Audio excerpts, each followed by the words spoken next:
अभी वक्फ संशोधन विधेयक पर बनी जेपीसी अपने निष्कर्ष पर पहुंची भी नहीं है कि वक्फ संपत्ति से जुड़ा मामला तूल पकड़ रहा है।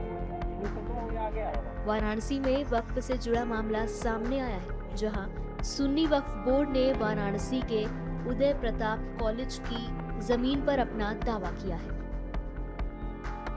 दरअसल ये मामला उस समय सामने आया जब सुन्नी वक्फ बोर्ड ने नोटिस जारी कर कॉलेज की 100 एकड़ से ज्यादा जमीन पर दावा किया था। ये दावा कॉलेज परिसर के अंदर एक ऐतिहासिक मस्जिद से जुड़ा है। हालांकि कॉलेज प्रशासन ने इसका विरोध करते हुए कहा कि ये जमीन एक चैरिटेबल एंडोमेंट की है, जिसे न तो हस्तांतरित किया जा सकता है और न ही बेचा जा सकता है। सुन्नी वक्फ बोर्ड ने उदय प्रताप कॉलेज की जमीन पर मालिकाना हक जताते हुए नोटिस जारी किया था, जिसमें कॉलेज की संपत्ति को सुन्नी बोर्ड से अटैच करने की बात लिखी है। इस नोटिस में यह भी कहा गया कि अगर कॉलेज की तरफ से कोई जवाब नहीं आता है तो बताई गई संपत्ति वक्फ बोर्ड में शामिल कर ली जाएगी।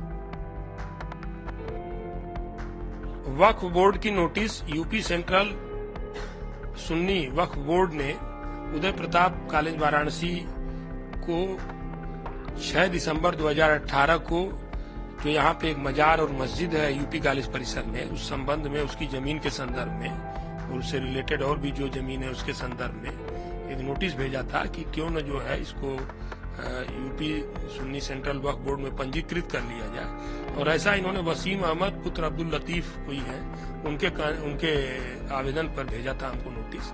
और अगर आप जवाब नहीं देते हैं तो यह जमीन जो है सुन्नी सेंट्रल वक्फ बोर्ड में शामिल कर ली जाएगी।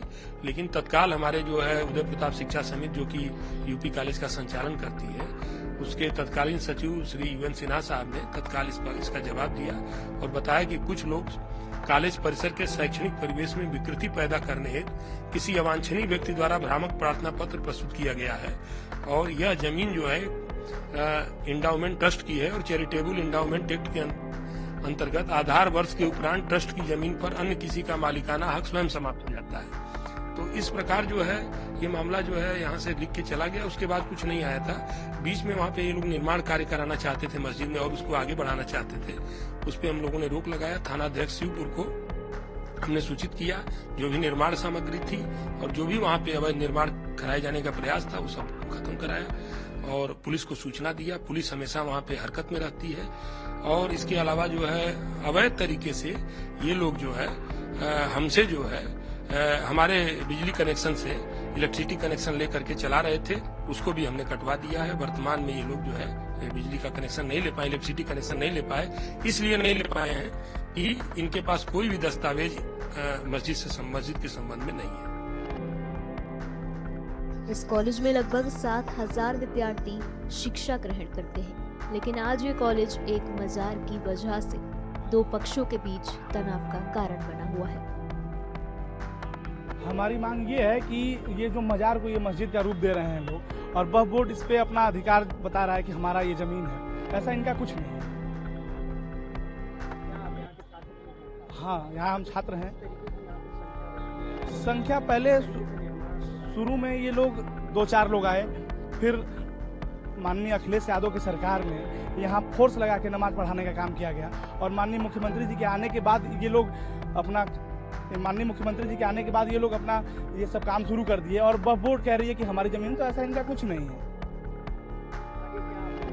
आगे हम लोगों ने माननीय जिलाधिकारी से मांग किया है कि यहाँ 2-4 लोगों को अनुमति दें, बाकी जब तक जांच नहीं होती है यहाँ पूरी जांच करें कि किस बिहाफ पे ये लोग यहाँ हैं और उसके बाद इन लोगों को नमाज में 2-4 लोग आए। बाकी ये संख्या बढ़ती जा रही है। ये शिक्षा का मंदिर है, जहाँ छात्र पढ़ने आते हैं वहाँ ये लोग सौहार्द बिगाड़ रहे हैं भीड़ बढ़ा के। आज हम लोगों ने जिला अधिकारी को और ज्वाइंट पुलिस कमिश्नर को एप्लीकेशन दिया है।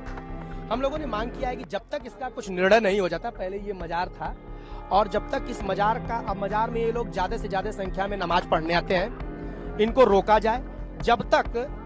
जब तक इसका निर्णय नहीं हो जाता तब तक पुलिस प्रशासन से हम लोगों की मांग है कि इन लोगों को जो ये हजारों की संख्या में लुंगी पहन के आते हैं, इन लोगों को रोका जाए। 2-4-5 लोगों को निर्धारित कर दिया जाए कि इन्हीं लोगों को अंदर आने दिया जाए। ये लोग क्या करते हैं कि पहले जब हम लोग सन 12 के समय में जब हम लोग देखा करते थे तो यहाँ 2-4-5 लोग आते थे। अभी क्या कि लंका से, बीएचयू से, नदेसर से बड़ी संख्या में आके ये लोग यहाँ नमाज पढ़ने का काम करते हैं। तो ये पुलिस प्रशासन और जिला प्रशासन इसको पता करे कि ये है क्या। ये जब जमीन कॉलेज की है तो इस पे इनका है क्या, ये लोग क्यों यहाँ आते हैं पढ़ने इतनी बड़ी संख्या में। जब आज बड़े समय तक नहीं आते हैं तो पुलिस प्रशासन इसकी जांच करे ना कि जब ये 60 से मस्जिद है तो आप लोग लंबे समय से क्यों नहीं आते हैं, आप ये 5 साल के भीतर क्यों आने का काम किए हैं। तो हम लोगों की मांग है कि जो लोग सामाजिक उन्माद को बिगाड़ने का काम कर रहे हैं उनके खिलाफ कार्रवाई हो। फिलहाल सुन्नी वक्फ बोर्ड के नोटिस का जवाब कॉलेज ट्रस्ट ने दे दिया।